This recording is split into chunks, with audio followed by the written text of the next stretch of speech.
Oh, okay. I think we should get started. Bonjour à tous.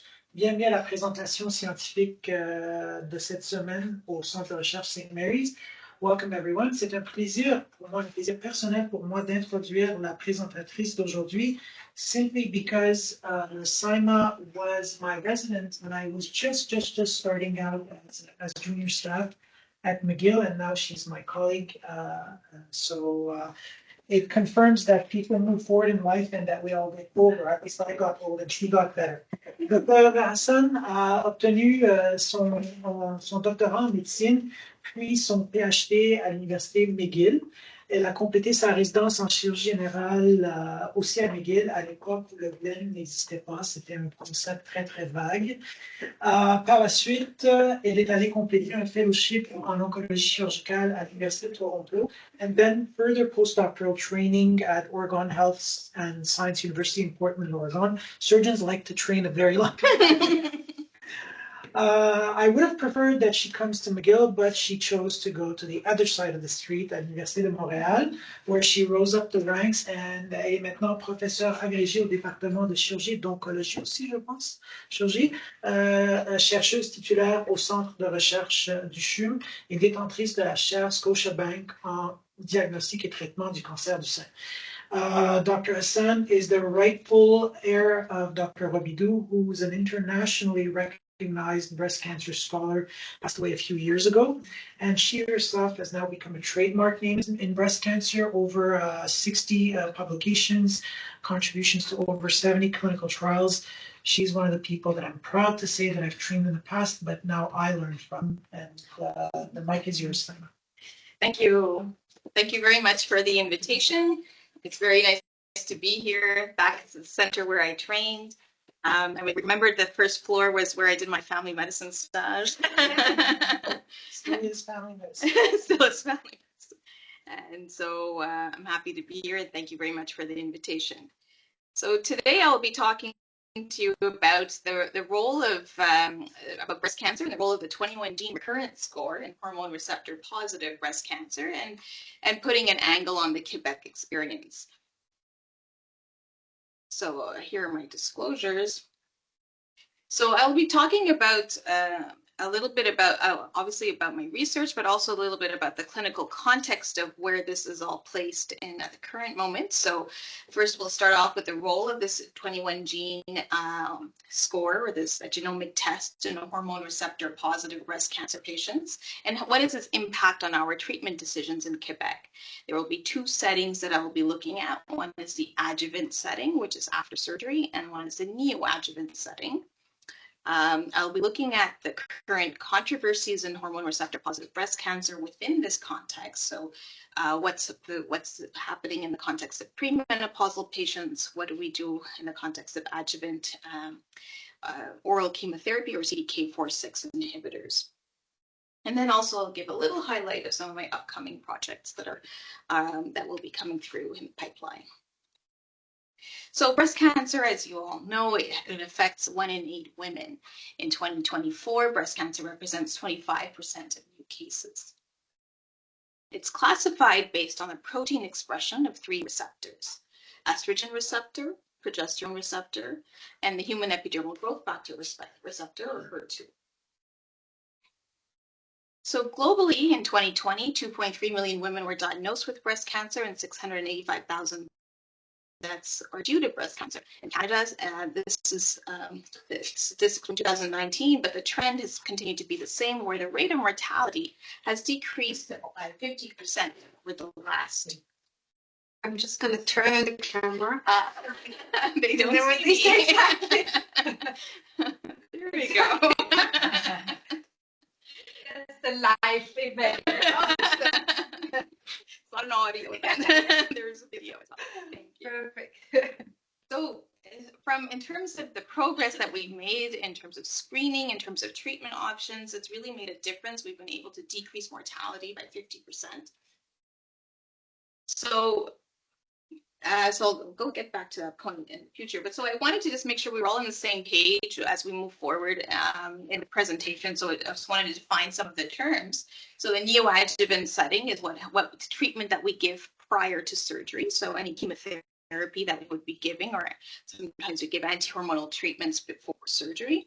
The adjuvant setting refers to after surgery. So after you operate, we'll be giving either chemotherapy or oral therapy.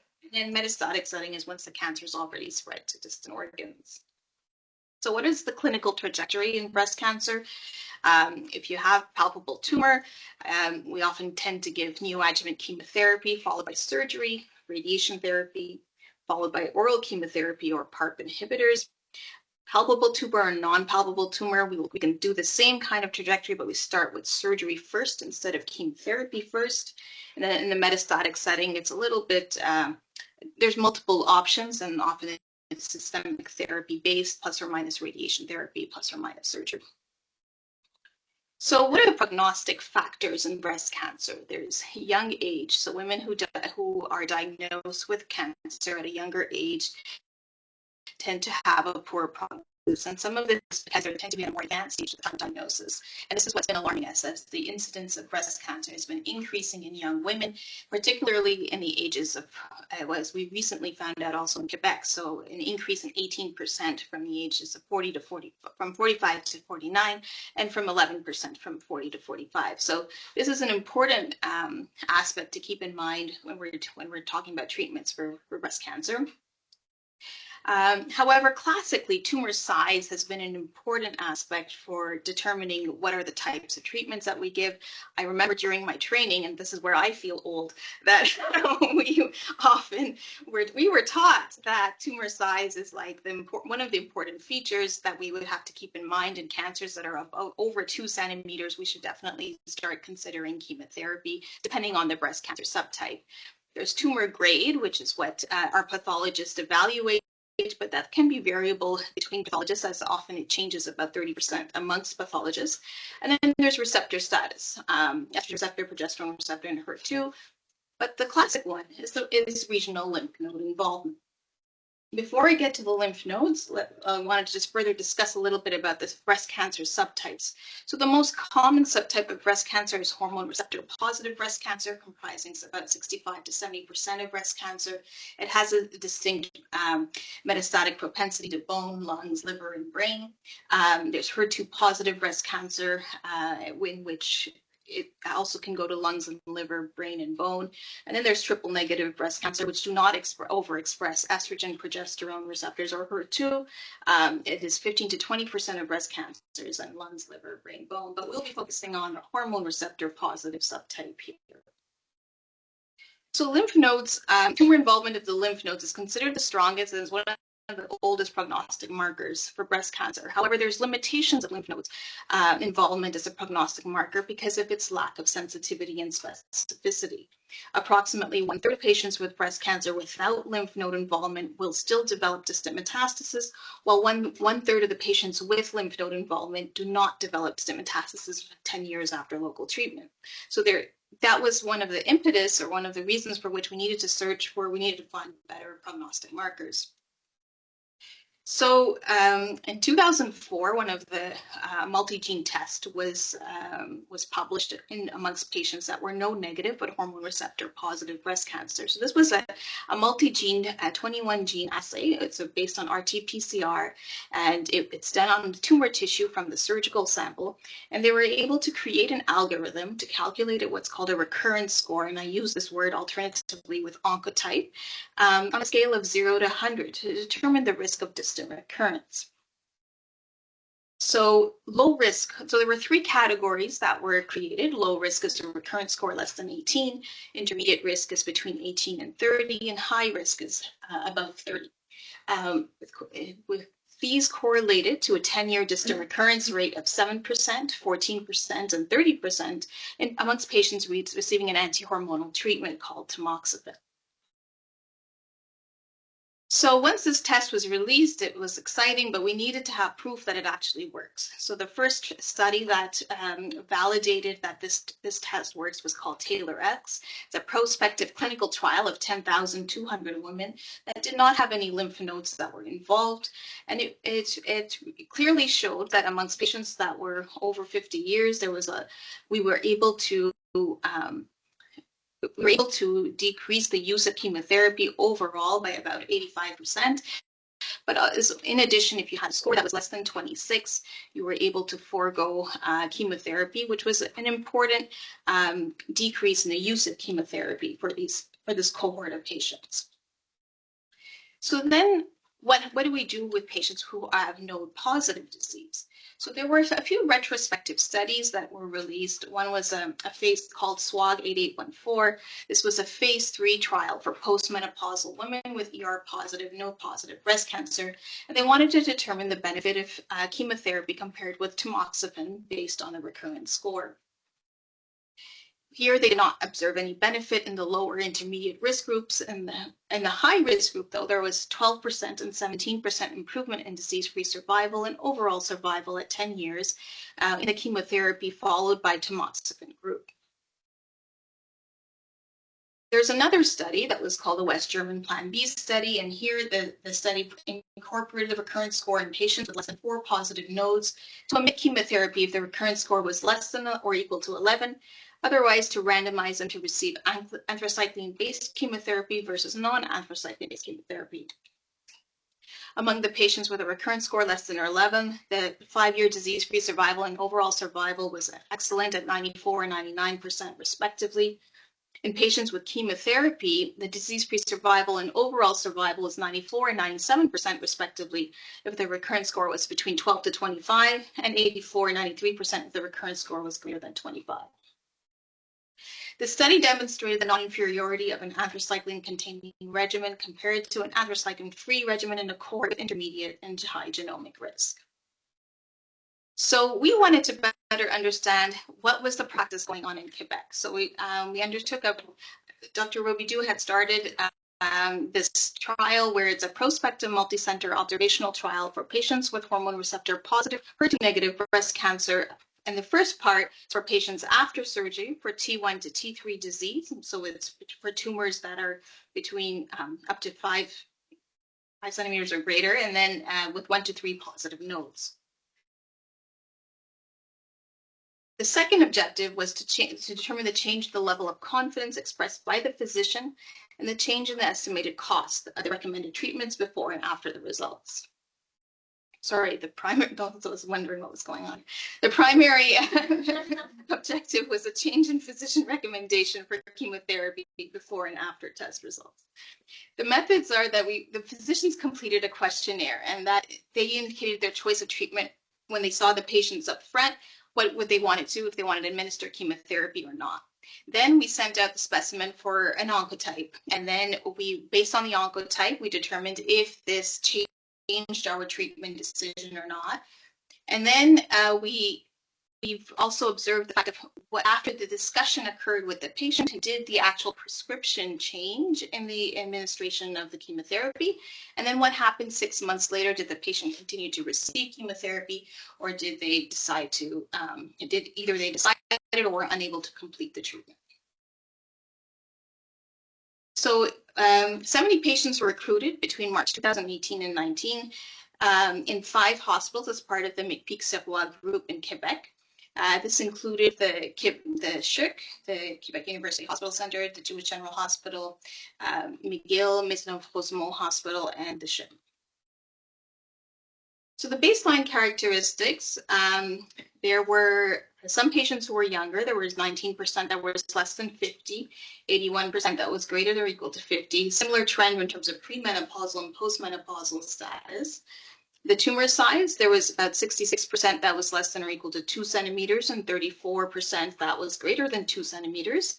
The number of positive nodes, 64% had 1 positive node, 26% had 2 positive nodes, and we had a small cohort of 10% with 3 positive nodes. 26% had a recurrence score less than 11, 69% was between 11 and 25, and we had a small group that was above 25 here. So overall, when we looked at the pre-assay recommendation in comparison to the post-assay recommendation, we found that there was a decrease in the recommendation for chemotherapy, and this reduction was by 67%. We found the similar trends that were for patients that were less than 50, but this had decreased by 39%. It was quite amplified or enhanced in the greater than or equal to 50, but that's largely because we had a greater number of patients in this subgroup. We saw a fairly significant decrease in the use of chemotherapy of 73% amongst patients who had only one positive node, but the trend was fairly stable for 56% amongst 2 or 3 positive lymph nodes. The recurrence score, if it was less than 11, we had decreased it by 72%. If it was between 11 to 25, it was 71%. So the recommendation or the prescription or use of chemohormonal therapy. So this is just a summary slide saying that the overall trends are based on each of the subgroups. But what I found, what was interesting was if we look at all the patients in terms of what was the difference of the recommendation and the prescription. So overall, there was a further increase in the reduction, or there was a further reduction in the use of chemotherapy, about 6%, for all patients. But we saw this was a little bit more enhanced in certain subgroups. So amongst the patients who were young, less than 50 years, the change in between prescription and recommendation was about 15%. Also amongst patients who were 2 or 3 positive lymph nodes, and also amongst those patients who had higher recurrence scores. So this is interesting as a clinician because these are the subgroups we are obviously much more worried and concerned about clinically, and yet patients are wanting to forego chemotherapy despite the genomic test. So how did this genomic test have an impact on our physician confidence? So overall increase in physician confidence by 69%.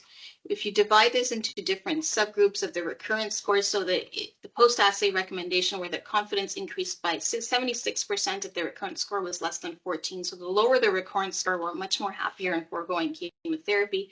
There's always a little bit of, it's a bit of a gray zone. We have this intermediate score of 14 to 25, but still our level of confidence was increased by 60%. And then when the recurrence score was greater than 25, the confidence was increased by 100%, but this is a small number of patients.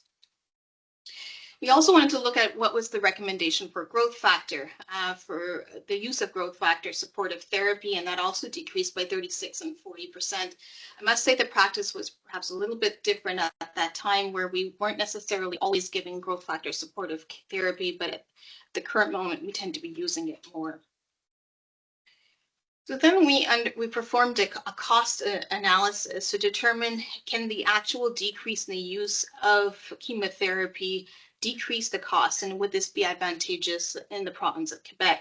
So here we looked at the cost of various aspects, including the chemotherapy itself, supportive therapy, antiemetics, pre-medications, the cost of getting the blood test done, the lab analysis, the pharmacy time, including teaching and drug preparation, nursing time, including counseling of adverse effects and time during treatment, physician costs, including new cases and follow-up cases. And we put that all together. And then we subtracted the cost of the actual recurrence score test. So this happens at California, and everyone across the world sends samples to California to get this tested, which is approximately $5,000 now Canadian.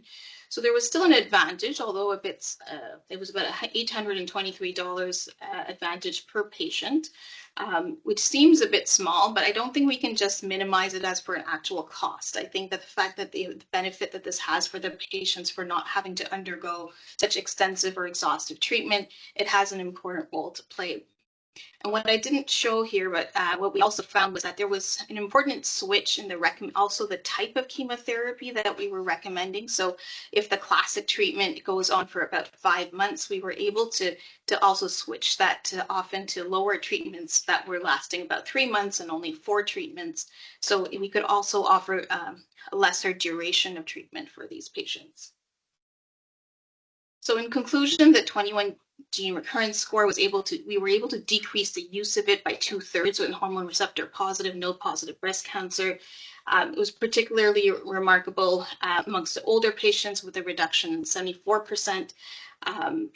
The changes in treatment recommendations were also identified for 1 positive node, 74%, and 56% for those with 2 to 3 positive nodes. And the absolute recommendation was the highest for amongst patients with a recurrence score less than 11 at 72%, and also amongst between 11 and 25 at 71%. There was an increased confidence in the physician's treatment overall of 69%, and there was an important savings in cost as well. So how does our study play in context to other studies? So after this study came out, we decided to kind of do a review of what other centers have been doing over the past several years. So we can start off by looking at, there were two other studies that were published in Canada. One was in Toronto between 2014 and 2016. They had a 27% reduction in recommendation and 37% reduction in use of chemotherapy. There was a British Columbia group that also had a 45% net reduction, but we were more at 67%. So why would he have a higher rate? Well, it's similar to the other recommendations that started to come out, because as soon as the TAILOR-X trial came out in 2018, people decided to have much more confidence in this test, and so they were starting to use this much more often. Now, how do you transpose this onto the node positive setting? Well, that was kind of without evidence that we were starting to change our practice anyways, and I think that was a trend that we were seeing at this time. And in terms of the cost-effective or cost analysis, there were a few other Canadian studies that took place, one using a Manitoba registry, another in Nova Scotia, another in Ontario. And these were the three studies that evaluated the node-positive setting. And they used various models to actually look at quality-adjusted life years and potential and the actual cost utility of the studies. And overall, the trend was that there was a cost effectiveness of the study across these different provinces. So now I want to switch to, at the same time, it was very exciting when the poster of our study came out, the results of our exponder had come out at the same time in San Antonio. So our exponder was a large randomized controlled trial involving about 5,000 patients. Here, it was a similar context to our study, where we were looking at hormone receptor positive, HER2 negative, 1 to 3 positive axillary lymph nodes, and a recurrence score of less than or equal to 25. Patients received either endocrine therapy or the combination of antihormonal and chemotherapy. However, the median follow-up is 5.3 years, which is different from the TAILOR-X study, for which we have a follow-up of 10 years. In the basic characteristics of the study, we see that about 70% are above 50 years, 30% are less than that, 70% are postmenopausal, and about 35% of the population had 2 or 3 positive lymph nodes. This is very similar to the kind of the distribution that we had as well in terms of premenopausal, postmenopausal, the number of positive lymph nodes, and the overall distribution of the recurrence score. So in the ERA exponder, they divided it into two groups. So amongst the postmenopausal patients, they found that there was no difference in the invasive disease-free survival amongst those patients who had a recurrence score less than 26. And the 5-year invasive disease-free survival was approximately 91%. However, there was a difference in the context of premenopausal patients. There was a difference of approximately 4%, which suggested that we needed to still be giving chemotherapy here. So first I will talk about the second part of our study, and then I'll go back to a little bit more about the context of that aspect. So the second part of the study was to look at the role of the recurrence score oncotype test in the neoadjuvant setting in the node-negative patients. Well, we knew what it was already doing, but would that affect our treatment decisions? And there seems to be more factors that are involved in making our treatment decisions in the neoadjuvant setting. So first of all, in the neoadjuvant setting, clinicians are not big fans of chemotherapy for hormone receptor positive patients because the rate of pathologic complete response is fairly low. It's between 10 to 30%. That one of the objectives could be to also decrease or to change the type of surgery that we do for axillary lymph nodes, i.e. we can, instead of doing axillary node dissections where we remove all the lymph nodes in the axillary region, we could be doing targeted axillary dissections or sentinel node biopsies where we just remove a few lymph nodes. And so, however, the rate of nodal complete response of this is approximately 20%. So the the goals of neoadjuvant chemotherapy are perhaps less strong, or the ability for them to achieve a complete response is less strong than the other breast cancer subtypes. So in this cohort, we had, once again, the majority were older patients of 50 and more and older. There were 70% that were postmenopausal. The majority were more than 2 centimeters in size. Some of them were actually more than 5 centimeters at 11%. A majority were intermediate or high grade, and their recurrent score distributions here we chose different cut points all the time just to keep things exciting. So less than 16, there was about 30%, and about 70% had more than 16. Here, what we found in terms of, so this is the pre-assay, post-assay recommendation, that there was a decrease in the rate of recommendation of chemotherapy, but it was about a third. And so we also saw that we were able to decrease the rate of chemotherapy amongst all our different subgroups, including younger patients, patients older than 50, premenopausal and postmenopausal patients, and patients across, obviously much higher in the less than 16 recurrence score group, but about 44% in the 16 to 25 group. Once again, we see that it's fairly similar amongst all the different subgroups, and once again, similar amongst the prescription versus the recommendation, and also at 6-month follow-up. It increased the physician confidence in treatment recommendation by 59%. And so in summary, we decreased the use of chemotherapy by 1/3. For recurrence score, it's less than 16. We had a higher net reduction when we had between 16 and 25, and increased physician confidence by about 60%. Currently, we're still undertaking a cost analysis so that we can better understand what impact does this have, not only on the rate of decrease in chemotherapy, but the type of surgery that we perform, because the advantage of neoadjuvant chemotherapy could be that we would be able to perform breast conserving surgery. So how does that also interplay in our treatment decisions? It would be interesting for us to evaluate. So I wanted to give a bit of a summary of, for example, what's happening in all this context at the current moment. So in the adjuvant setting, when we have 1 to 3 positive lymph nodes, if patients are postmenopausal, we get an oncotype and we determine if the patient really needs chemotherapy.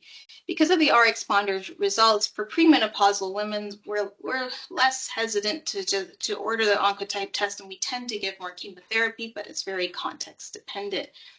In the adjuvant setting, in the node negative context, we always get an oncotype test.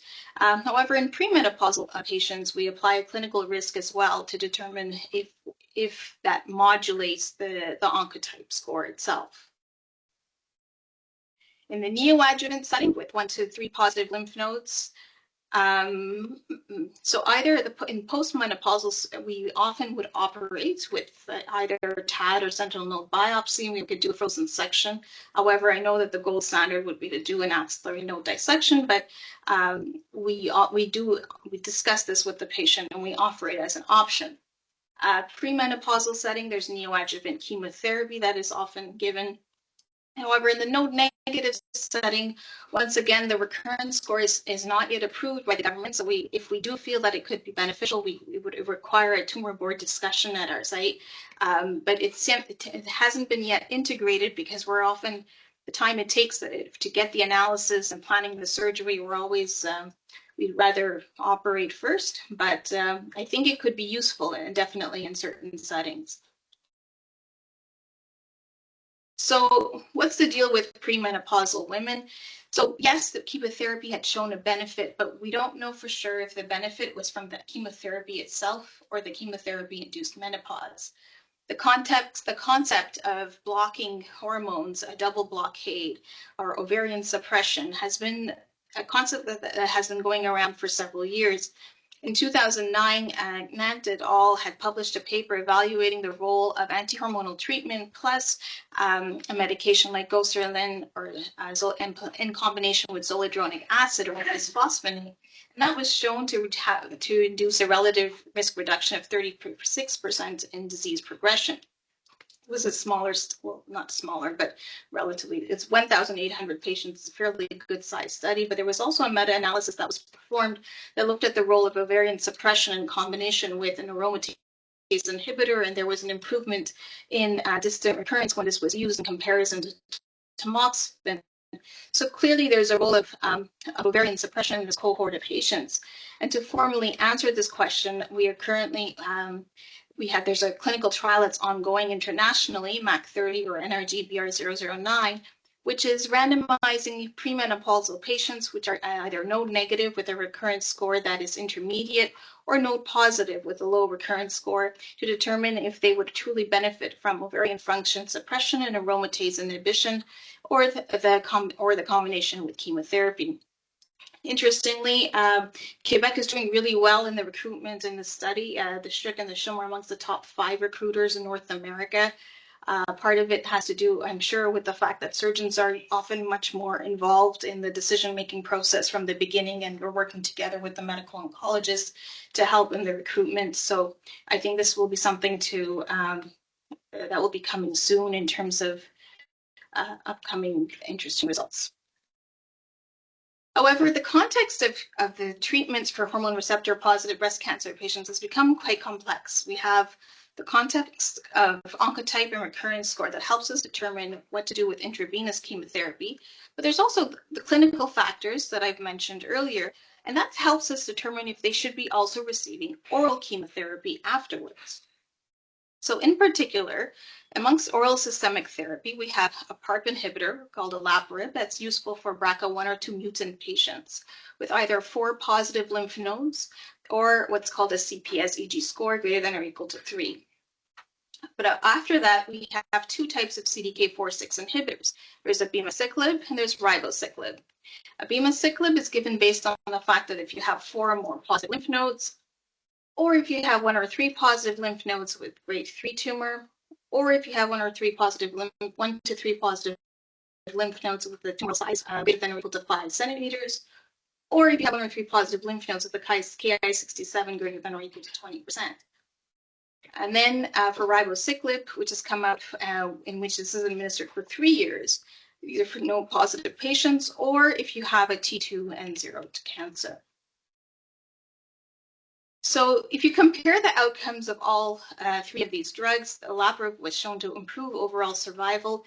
Abemaciclib improved disease-free survival by 7.6%, and overall survival results will be coming out in the next couple of weeks.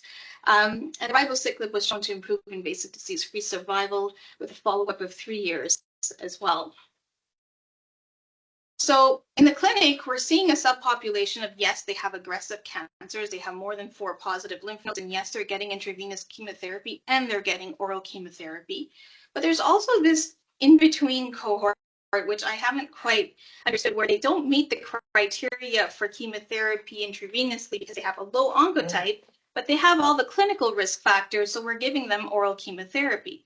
So the question that I have is how do we know that we are actually using the correct biomarkers for using oral chemotherapy? Either we don't really know which cohort deserves oral chemotherapy, but there very well could be in this intermediate group that don't get intravenous chemotherapy, but oral chemotherapy. But the question in my mind is, are we overtreating? Is there a cohort that we're overtreating with 2 to 3 years of oral chemotherapy? So we don't really have, even though it's an inhibitor of CDK4/6, we don't have biomarkers for these subgroups yet, and for these oral chemotherapy yet. So hopefully we'll be able to look into that in further great detail. So are there other genomic tests that are around? There's Prosigna. Prosigna is a commercially available assay derived from the PAM50, what's called the prediction analysis of microarray 50, a 50-gene classifier into 4 intrinsic subtypes, including luminal A, B, HER2-enriched, and basal-like. It uses the nanostring technology. It's to digitally quantify gene expression, and it gives also a recurrence score between 0 and 100. I'll give more details about all 3 of them in a bit. EndoPredict is a 12-gene test that also uses RT-PCR, and it's used in combination with EpClin and score. And there's also a breast cancer index, which also uses RT-PCR in combination with a 2-gene ratio of an anti-apoptotic homeobots, interleukin-17B receptor, 5 proliferation genes, and it gives the benefit in 5 to 10 years. However, the studies for this are all retrospective, and so we don't have any formal prospective validation of this. And so we do have access to ProSigna. There is a clinical trial that was ongoing, but they're closed for recruitment, but we will have some prospective data regarding the use of 2 years of anti-hormonal treatments in the context of this test. I must say clinically, I use this in the context if Oncotype does not work for some reason, like sometimes we're not able to get good results or the results are not able to come out, but I've also had the problem where there's, for example, if there's an acellular sample and we're not able to get enough a result from Oncotype, we generally have the same problem with ProSigna where we just don't have enough cells to get anything. So sometimes it's been useful to as a backup plan in case if we are unable to get results from Oncotype, but there's no evidence yet for its use in clinical routinely used in clinical systems. So changing gears completely, I wanted to talk a little bit about some of the stuff that's been it's exciting that I've been planning to do in terms, and I think it falls as well into some of your overarching themes in terms of detection and early detection. What are some of the projects that we're interested in looking at? So I'm interested in liquid biopsies and breast cancer detection. And this can take various forms. And what I'm interested in doing is not, one aspect is to look at the context of prediction of response to treatment, whereas circulating tumor DNA has classically been shown to be a strong biomarker in this context. The sensitivity of this test is between 86 to 93%. But it's a very expensive test to do. So we need to have either ways to determine when to best to use this test, or are there ways to kind of streamline and figure out, okay, we can do this for a sub-cohort of patients.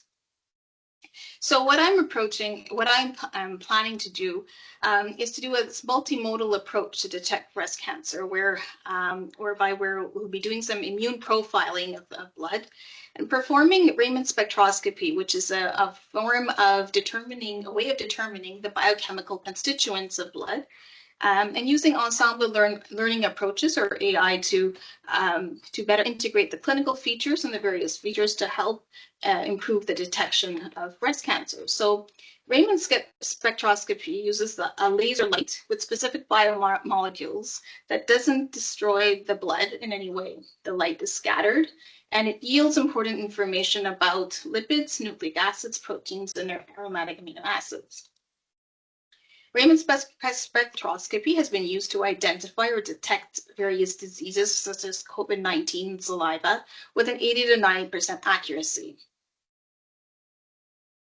So one of the projects that are ongoing is to improve the diagnosis of breast cancer in young women. So because of the incidence that has been increasing, particularly in young women less than 30 years of age, I wanted to have another approach to detect breast cancer other than mammography. So we wanted to propose to use the combination of Raman spectroscopy and immune profiling. And then the third aspect of this project is to improve the diagnosis of breast cancer amongst different racial groups. Young Black women between the ages of 20 to 39 have the highest age incidence of breast cancer than any other racial group. And the tumor microenvironment has been shown to have a distinct overexpression of pro-inflammatory cytokines. So we aim to be able to kind of create a signature for different racial groups to improve the detection of breast cancer. So with early screening, it will help with having earlier access to treatment and survival outcomes. And that's it.